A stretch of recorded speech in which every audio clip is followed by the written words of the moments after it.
Google just dropped Gemma 4 and honestly, I think this one is a bigger deal than most people are giving it credit for right now. We've also got Cursor 3 completely reimagining what a coding environment even looks like, and Meta's secret model family leaking all over the internet, and a tiny vision model quietly beating rivals 10 times its size. A lot is going on, so let's get into it. Okay, so first things first. On April 2nd, Google DeepMind officially launched Gemma 4, and they're calling it their most intelligent open mind family to date. And after spending some time with the actual numbers, I've got a hard time arguing with that label. The Gemma name isn't new. Google has been putting out open-way models under this brand for a while now. But what makes Gemma 4 genuinely different is where it comes from. It's built on the exact same research and technology that powers Gemini 3, Google's closed proprietary flagship. That is not a marketing line. That's a real engineering decision with real consequences. You're essentially getting the distilled smarts of a frontier system in a model you can run on your own hardware at home. And the scale of adoption for this whole project is wild. Since the first Gemma generation launched, developers have downloaded these models over 400 million times, and there are now more than 100,000 community variants out there. That's a massive, living ecosystem, and Gemma 4 is Google's direct response to what all those developers asked for next. Now, here's the part that I think might actually be the most important piece of news in this whole release. It's Apache 2.0 licensed, fully open, fully commercially permissive. Previous Gemma versions came with Google's own Gemma license, which had more restrictions baked in. Apache 2.0 means you can use it, modify it, deploy it commercially, ship it in your product, and no strings will be attached. That completely changes the calculus for a lot of companies and individual developers who were sitting on the fence about building on top of it. So let me walk you through what Google actually shipped here, because there are 4 distinct models and each one targets a pretty different use case. First up, you've got the E2B and E4B. Those stand for Effective 2B and Effective 4B, and they're built specifically for edge devices. Think phones, Raspberry Pi, browsers, on-device inference, where you can't rely on a network connection. The E2B is optimized purely for speed, and reportedly it's about 3 times faster than the E4B, while the E4B trades a little speed for more reasoning capability. Both of these smaller models support audio input on top of image and text, which is genuinely impressive at this size. They work with a 128K token context window and are designed to run on AI accelerators for Google, MediaTek, and Qualcomm. Google has already confirmed these are foundations for the next generation of Gemini Nano, and if you're building Android apps today with Gemma 4, the code will automatically carry over to Gemini Nano 4 devices when those ship later this year. That's a really clean developer path. Then there's the 26B Mixture of Experts model. Here's the clever part about this one. It has 26 billion total parameters, but only activates around 3.8 billion of them during any given inference. So it basically behaves with the efficiency of a much smaller model while still carrying the knowledge of a much larger one. It currently sits at number 6 on Arena AI's text leaderboard for open models. It's the middle ground option, cloud capable but not requiring anything crazy in terms of hardware. And then there's the flagship, the 31B dense model. This is the one making all the noise and benchmarks. It's sitting on number 3 on Arena AI's text leaderboard with an ELO score of around 1,452. It supports up to 256K tokens of context. It's a full, dense model with all 31 billion parameters active, and it runs on consumer-grade hardware like an NVIDIA RTX GPU. You don't need a data center. You could run this on a solid gaming rig or a workstation-class laptop. That's still kinda remarkable for me, not gonna lie. And all 4 models across the family support text and image inputs, multilingual options in over 140 languages, function calling, native reasoning through a thinking mode, and structured JSON output. And they all support agentic workflows right out of the box, so multi-step planning, tool use, autonomous task execution, all of that is built in. Okay, let's talk benchmarks because this is honestly where things get a bit wild. On math specifically, AIME 2026, the 31B model scores 89.2%. The previous Gemma 327B scored 20.8% on that same test. That is not an incremental improvement. That's roughly a 4 times jump in one generation. On coding, the live code bench score went from around 29% on Gemma 3 up to 80% on Gemma 4 31B.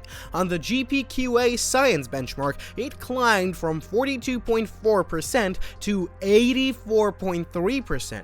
Multimodal performance on the MMMU Pro hit 76.9%, up from 49.7% in the previous generation.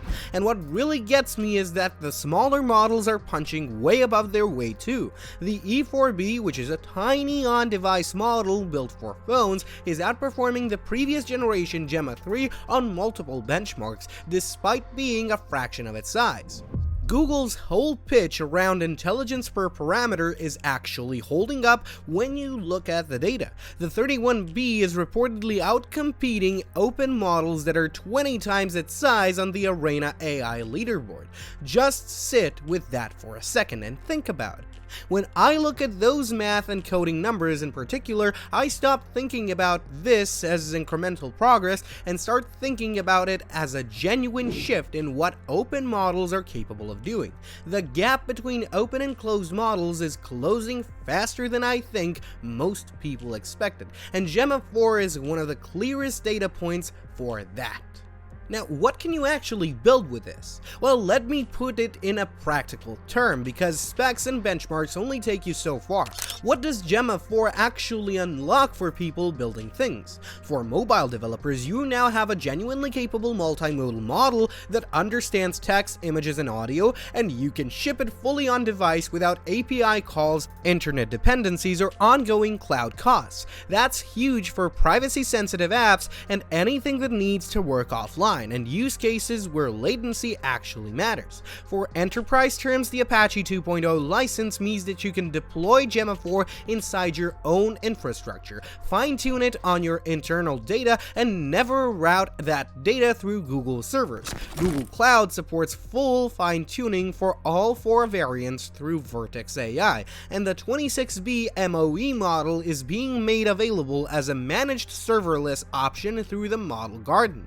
They're also supporting Gemma 4 on Cloud Run with NVIDIA RTX Pro 6000 Blackwell GPUs for heavier workloads. For agent developers specifically, the native function calling and thinking mode make it a solid base to build on. Google even launched something called Agent Skills inside the AI Edge Gallery, which is an on-device system where Gemma 4 can run full multi-step autonomous workflows entirely locally, putting it in tools like Wikipedia queries, generating music to match images, building end-to-end app experiences through conversation. All of that running on your phone offline. 2 years ago, I would have said that that sounds like science fiction, but today, that's a completely different story. Alright, Gemma 4 was obviously the headline, but it wasn't the only major thing that dropped this week, so let's run through it. Cursor 3 launched on the same day, on April 2nd, and it's pretty complete rethink of what a coding environment is supposed to be. Cursor rebuilt the whole interface from scratch, and not as a VS Code fork this time, but as an agent-first workspace. The core idea is that you're no longer writing most of the code yourself. You're managing agents that write it for you. Cursor 3 introduces a unified agents window that lets you run multiple agents in parallel across multiple repositories, some running locally, some in the cloud, and all from one sidebar. Cloud agents can produce demo screenshots so you can verify the work before anything gets merged. It's basically repositioning software engineers as something closer to project managers than line-by-line coders. I find that shift both exciting and, if I'm being totally honest,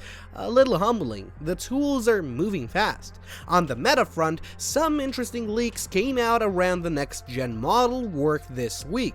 Beyond the already widely reported avocado model, which got delayed from March to at least May because it's not quite matching Google and OpenAI's top systems, a completely unreported model family called Paricado was spotted inside Meta AI's model selector by researchers doing hands-on platform testing. Paricado looks to be a text-focused conversational model sitting separately from Avocado. Meta is also apparently testing a health agent and a document agent inside the same interface. None of this is public yet, and Meta hasn't confirmed any of it officially, but what's interesting is just how much is cooking behind the scenes at Meta, even as their public-facing progress has looked slower than expected. And finally, the last thing real quick, the Technology Innovation Institute put out a tiny vision model this week that apparently outperforms models that are significantly larger on hard visual understanding tasks. We'll break that down properly in a dedicated video soon, but it's just another sign that the era of bigger automatically means better is genuinely behind us. So that's the week. Google dropped Gemini 4, and in my honest opinion, it's one of the most meaningful open model releases we've seen in a long time. 4 model is covering everything from phones to cloud workstations. Apache 2.0 multimodal, agentic, built on Gemini 3's research base, with benchmark jumps that I think genuinely surprised even people who follow this space closely. A 31B model on gaming PCs hitting 89% on a competition math test is the kind of stat that should be making more headlines than it is. But what excites me most isn't even raw capability, it's at the axis. More developers, more researchers, more builders actually getting their hands on frontier quality tools. That's how you end up with 100,000 community variants. That's how you end up with AI running locally on a phone or a Raspberry Pi. The open model ecosystem keeps getting better, and Gemini 4 just took it up another notch. All 4 models are available right now on Hugging Face and Google AI Studio. Go download them and see what you can build. And if you find this video useful, hit the like button, subscribe for more, and I'll catch you in the next one.